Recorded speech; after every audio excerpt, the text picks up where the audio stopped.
Ouvindo a Voz de Deus.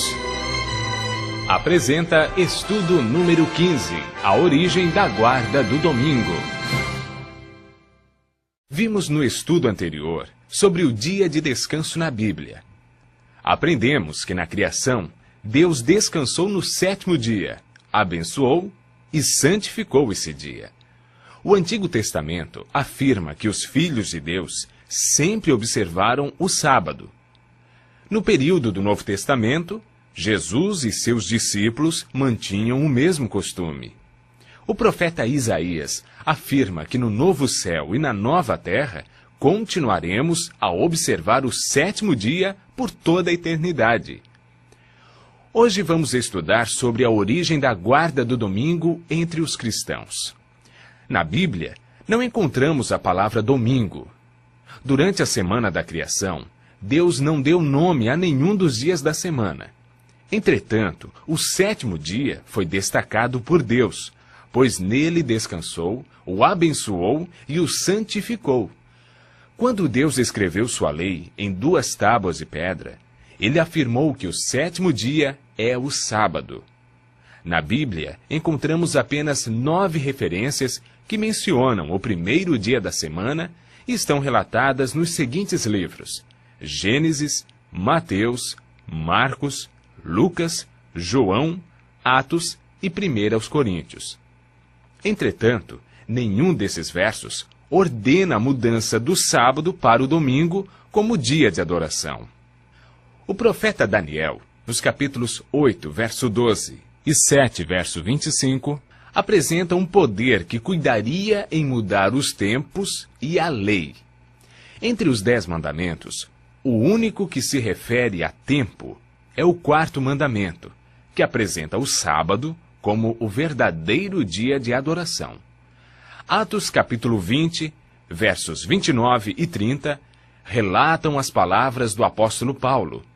Eu sei que depois da minha partida, entre vós penetrarão lobos vorazes, que não pouparão o rebanho, e que dentre vós mesmos se levantarão homens falando coisas pervertidas para arrastar os discípulos atrás deles. A Bíblia é clara em afirmar que isto ocorreria antes da segunda vinda de Cristo.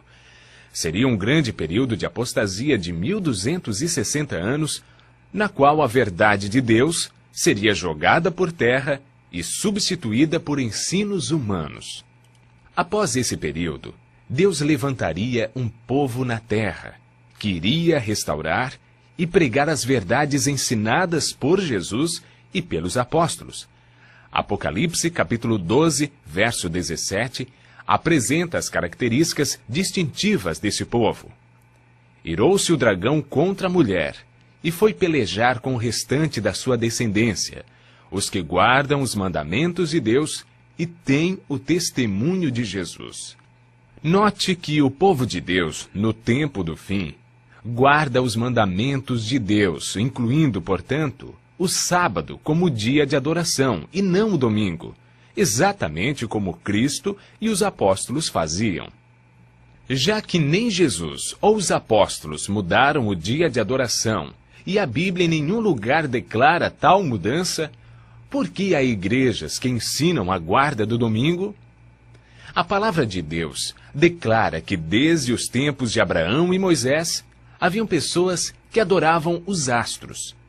Deuteronômio 4, verso 19 diz: Guarda-te, não levantes os olhos para os céus, e vendo o sol, a lua, as estrelas, a saber, todo o exército dos céus, seja seduzido a inclinar-te perante eles, e dês culto àquelas coisas que o Senhor teu Deus repartiu a todos os povos debaixo de todos os céus.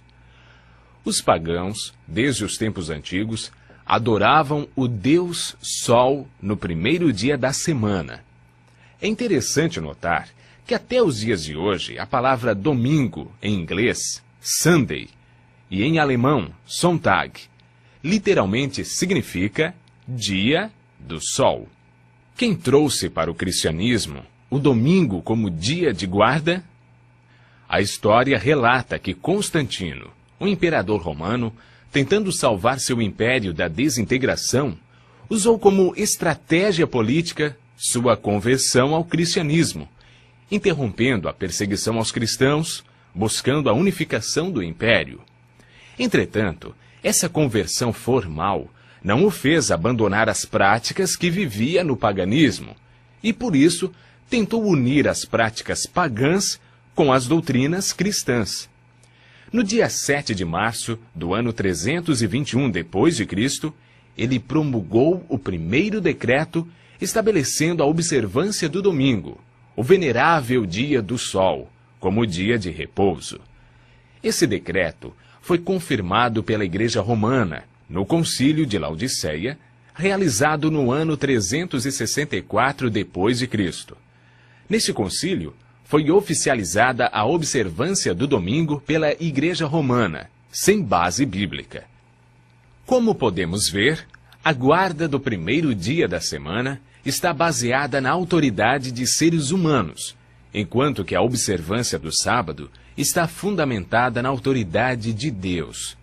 Foi ele quem afirmou em Ezequiel capítulo 20, verso 12: Também lhes dei os meus sábados para servirem de sinal entre mim e eles, para que soubessem que eu sou o Senhor que os santifica. O povo de Deus não pode concordar com as mudanças feitas na lei de Deus pelo homem. Deus rejeita a tradição e o desprezo aos seus mandamentos. Marcos relata as palavras de Jesus. Bem profetizou Isaías a respeito de vós, hipócritas, como está escrito: Esse povo honra-me com os lábios, mas o seu coração está longe de mim, e em vão me adoram, ensinando doutrinas que são preceitos de homens. Negligenciando o mandamento de Deus, guardais a tradição dos homens. Hoje precisamos fazer uma escolha. Deus disse: Lembra-te do dia do sábado para o santificar. As tradições humanas enfatizam a observância do domingo. Qual será a nossa escolha? Pedro enfaticamente afirma: Antes importa obedecer a Deus do que aos homens. E o próprio Cristo declarou: Se me amais, guardareis os meus mandamentos. Continue ouvindo a voz de Deus, guardando os seus mandamentos e a fé em Jesus.